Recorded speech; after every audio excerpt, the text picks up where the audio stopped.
अब मैं आपको ग्राफिक्स के जरिए दिखाती हूँ आज क्या क्या बड़ी खबरें रहने वाली हैं।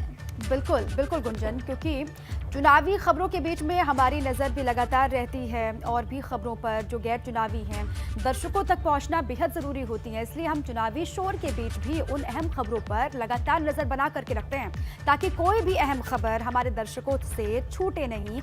हर खबर से वो तारुफ हो, हर खबर उन तक पहुँचे, ये बहुत ज़रूरी है। Over to you Gunjan. बिल्कुल दीपा, मैं आपको बता दूं आज क्या बड़ी खबरें रहने वाली हैं। संसद के शीतकालीन सत्र में आज भी केंद्रीय गृह राज्य मंत्री अजय मिश्र टेनी को लेकर हंगामे के पूरे आसार। इससे पहले भी हंगामा हम देख चुके हैं। माना जा रहा है कि इस हंगामे के बीच तय समय से पहले ही आज संसद अनिश्चितकाल के लिए स्थगित किया जा सकता है। पूर्व तय कार्यक्रम के मुताबिक 29 नवंबर से शुरू हुआ शीतकालीन सत्र 23 दिसंबर को खत्म होना था, लेकिन पिछले कई दिनों से सदन में विपक्षी टेनी की बर्खास्तगी की मांग को लेकर हंगामा कर रहा है, जिसको देखते हुए आज सदन की कार्यवाही को अनिश्चितकाल के लिए स्थगित किए जाने के संकेत भी मिल रहे हैं। Deepa, over to you.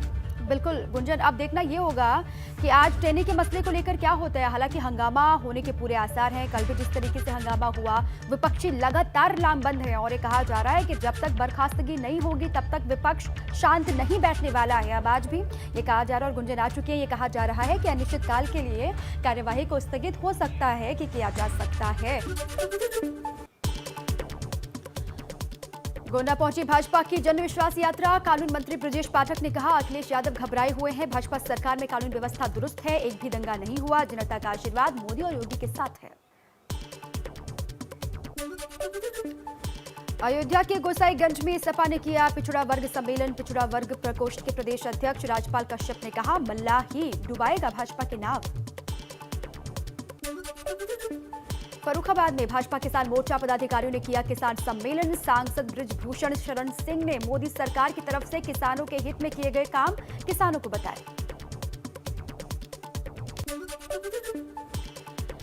Lucknow rally में निषाद आरक्षण की घोषणा नहीं होने से नाराज संजय निषाद हुए शांत। एबीपी गंगा से बातचीत में कहा, यूपी सरकार ने रजिस्ट्रार को पत्र लिखा, जल्द निषाद आरक्षण का मुद्दा सुलझेगा।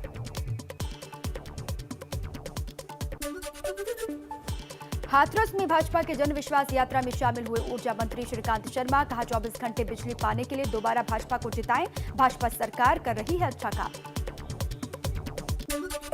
आयकर विभाग की छापेमारी में बड़ी ब्रेकिंग निकल करके सामने आई है। सपा नेताओं के ठिकानों पर छापेमारी में आयकर विभाग ने सीज किए 1 करोड़ 12 लाख रुपए। ये जानकारी है उत्तर प्रदेश के लखनऊ, मऊ, मैनपुरी के साथ ही कोलकाता, बेंगलुरु, कर्नाटक और एनसीआर समेत 30 जगहों पर एक साथ हुई थी छापेमारी।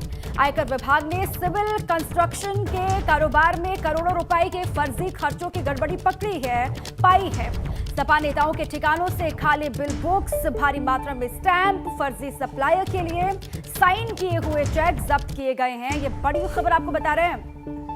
सपा नेता की एक कंपनी में 86 करोड़ रुपए की अघोषित संपत्ति भी पाई गई है। फर्जी कंपनियों के जरिए 12 करोड़ रुपए की निवेश और आमदनी भी पाई गई है।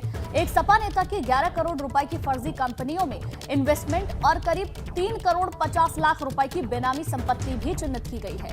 सपा के राष्ट्रीय सचिव राजीव राय के बेंगलुरु स्थित ट्रस्ट से खाड़ी देश के ट्रस्टों की डोनेशन के रूप में दिए गए हैं कुल मिलाकर 80 लाख रुपए, जो अभी तक सामने आई है। इसके अलावा केरला की मरकाजू सुक्वाफाथी सुनैया ट्रस्ट और मरकज नॉलेज सिटी ट्रस्ट में पैसा भी ट्रांसफर किया गया है। तो लगातार इनकम टैक्स विभाग की ओर से छापेमारी की जा रही थी और काफी कुछ अभी तक उसमें सामने भी आ चुका है। अभी तक जो 3 ठिकाने थे, इसके अलावा कई और ठिकानों पर छापेमारी हुई है। कई स्टैम्प्स, कुछ लैपटॉप्स, कुछ डॉक्यूमेंट्स, ये तमाम चीजें बरामद हुई है और उसके बाद अब इनकी पूरी चेकिंग की जाएगी, इनको तहकीकात की जाएगी और उसके बाद क्या कुछ सामने आता है ये देखने वाली बात होगी। हालांकि इसको लेकर राजनीति भी लगातार हो रही है। सपा का इसमें अपना अलग तर्क है कि पहले भी तो ये छापेमारी हो सकती थी इनकम टैक्स की ओर से, अब जब चुनाव नजदीक है तब जाकर ये छापेमारी की जा रही है।